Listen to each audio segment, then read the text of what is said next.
All right, this is a statement by members of parliament allied to the people of the Republic of Kenya and the Democracy for the Citizens Party. On the 11th of August 2026, our DCP party leader and the people's legitimate deputy president of the Republic of Kenya, His Excellency Rigathi Gachagua, issued a public accountability and audit statement on William Ruto's performance over the last 4 years. Article 1.1 of the Constitution of Kenya states that all sovereign power belongs to the people of Kenya and may be exercised through their elected representatives. Millions of Kenyans have given us their assessment on the performance of Mr. William Ruto over the last 4 years. Collectively, our representatives are clear that he has broken his covenant with the people of Kenya and that the country must restore its dignity. We have heard and we will stand with them. In the 90-minute, 40-page, 1,000 word address that was 10,000 word address that was live on all major TV stations, social media, and international media platforms, our party leader, His Excellency Rigathi Gachagua, took Kenyans through William Ruto's performance scorecard for the last 4 years. For the last 2 days, the broad-based choir failed to address the substantive issues raised by His Excellency Rigathi Gachagua for and on behalf of the people of Kenya. They chose to dwell on petty, trivial matters that are best characterized as rumors. Collectively, the government is scared of the truth of its own people and reality. They have responded to illusions, personalities, and fear. They are confused and have run out of ideas. We have many questions to ask our fellow parliamentarians, but we will limit ourselves to only one.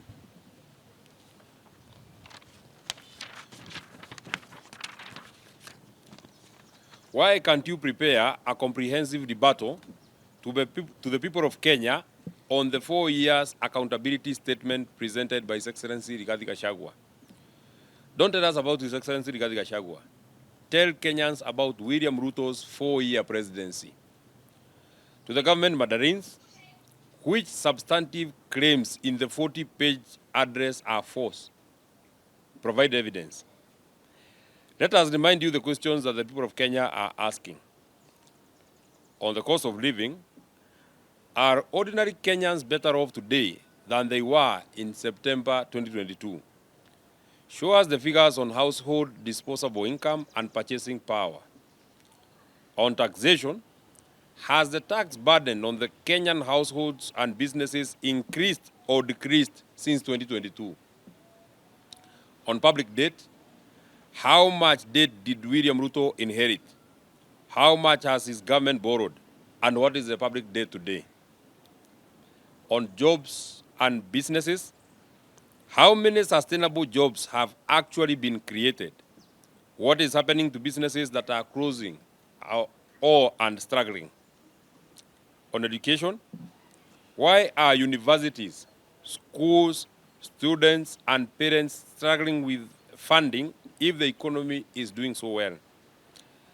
On healthcare, SHA, is SHA actually delivering better and more affordable healthcare than what Kenyans had before? Give us the figures on access, claims, and outstanding bills. But let us ask an even more fundamental question.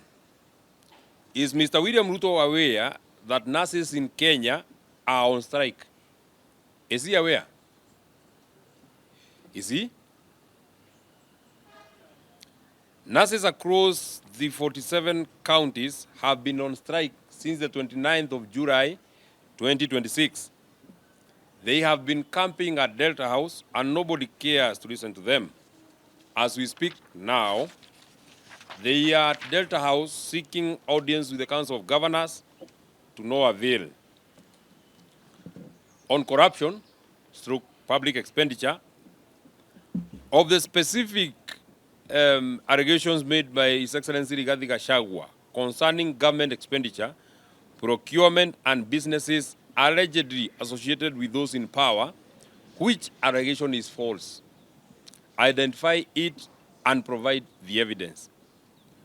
On abductions, disappearances, and killings, how many cases have been reported since 2022? How many have been investigated? And how many people have been successfully prosecuted? On the manifesto, of all the promises William Ruto made to the people of Kenya in 2022, which one, just one, which one has been delivered after 4 years? Publish the scorecard. The biggest question, if William Ruto deserves another term, what precisely is the measurable improvement in the life of an ordinary Kenyan after his 4-year presidency? Secondly, we have had one of them hope from one media house to another, from a press conference to another, saying that His Excellency Rigathi Gachagua was in government. Yes, His Excellency Rigathi Gachagua was right inside government, precisely. That does not invalidate what he's saying. In fact, if anything, it makes the matters he is raising more deserving of your answers. If a former deputy president, having served inside an administration, tells the people of Kenya that certain things have happened, were happening, or are happening, the question is not whether he was there. The question is what he is saying true or false? On the economy, stop giving us speeches and infertile arguments that more Kenyans are taking soda and therefore the economy is good. Kenyans don't eat speeches. Kenyans want money in their pockets. The economy must be felt in people's pockets, in their homes, shops, farms, and workplaces. Don't just tell Kenyans the economy has grown.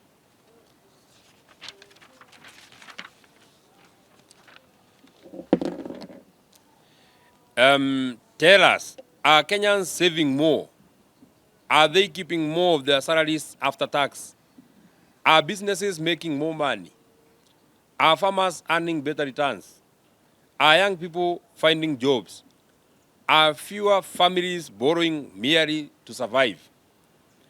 The consumption of soda has only increased because of its consumption in State House. This is what William Ruto feeds his delegations in State House. The discussion of Mr. Ruto at 4 is not a Rigathi versus Ruto's MPs. This is a government being asked to account to the people of Kenya for his 4 years in office. It is a question of 55 million Kenyans versus one man who has decided to single-handedly sink our nation. The following issues remain unanswered. Number one, on police brutality and goonism, we ask, why did you have to kill Gen Zs on the 24th and the 25th of June, 2024, and during the Sabasaba protests? Why were they abducted? Why were they tortured? Why did others disappear? Why are members of the Fourth Estate being harassed? On the 23rd of October 2022, who fatally shot journalist Arshad Sharif, a prominent Pakistan investigative journalist and news anchor? Was Dr. Kiza Besigye abducted in Kenya or not? Was he abducted by the Kenyan authorities or not? On the church, why haven't the attackers of the Waitima ACK Church and Mweki and Kasarani PCA been arrested or charged, yet the evidence has been presented to you?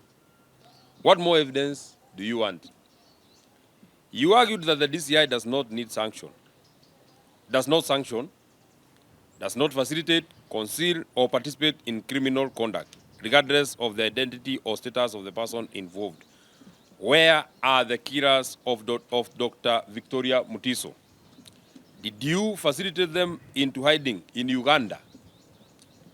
Finally, we ask those who always want to discuss His Excellency Rigathi Gachagua in Parliament. He is not a statement to be tabled in the House every day in the floor of the House.